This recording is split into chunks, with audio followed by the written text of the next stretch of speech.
Hello guys, আমি সৈকত, আমার মেয়ে মোমো। আমরা চলে এসেছি আবার একটা ব্র্যান্ড নিউ মিনি ব্লগ নিয়ে, যেখানে 9 ফেব্রুয়ারি আমরা চলে গেছিলাম বড়মার কাছে। তো তোমরা দেখো মোমো কোথায় কোথায় গেছিল, আসলেও কি বড়মার দর্শন কি পাওয়া গেল কি পাওয়া গেল না, সব এই ভিডিওতে জানতে পারবে। তোমরা দেখতেই পেলে মোমো আর আমি বেরিয়ে পড়েছি গাড়িতে।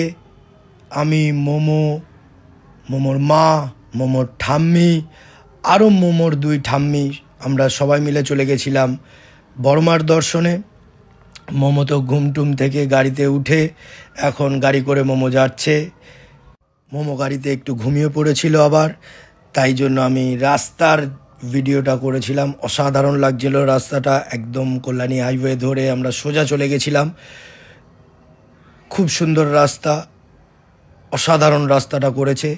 তারপরেই আমরা ব্রেকফাস্টের জন্য দাঁড়িয়ে পড়েছিলাম একদম বড়মার মন্দিরের একটু সামনে। দেখো মোমো মার কোলে।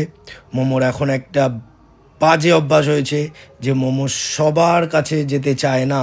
মোমো এখন মোমোর মা আর বাবা আর ঠাম্মি এদের কাছেই থাকতে চায়, কারণ মুখ চেনা হয়ে গেছে মোমোর খুব। মোমো এখন আর কারোর কাছে যাবে না। আমরা ব্রেকফাস্ট করছিলাম, তখন মোমোর রাঙ্গা ঠাম্মির কাছে ছিল, কিন্তু থাকবে না বলে মোমোর মা তাড়াতাড়ি খেয়ে এসে মোমোকে কোলে নিয়ে নিয়েছিল। আর এই দেখতে পাচ্ছ বড়মার লাইন, এতটা লাইন ছিল যে মোমোকে নিয়ে আদৌ বড়মার কাছে আমরা ঢুকতেই পারিনি।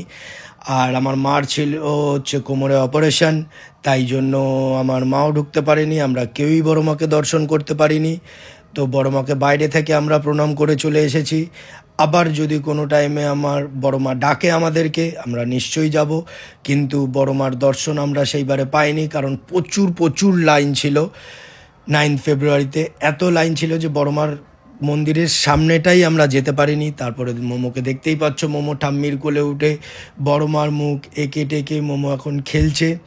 তারপরে আমি, মোমোর মা সবাই আমরা চলে এসেছিলাম হালি শহরে, রানী রাসমণি ঘাটে। তো সেইখানে এসে মোমো বেশ খুশি, অনেকটা ফাঁকা টাকা জায়গা পেয়েছে মোমো, সেইখানে ও হাঁটাহাঁটি করছে।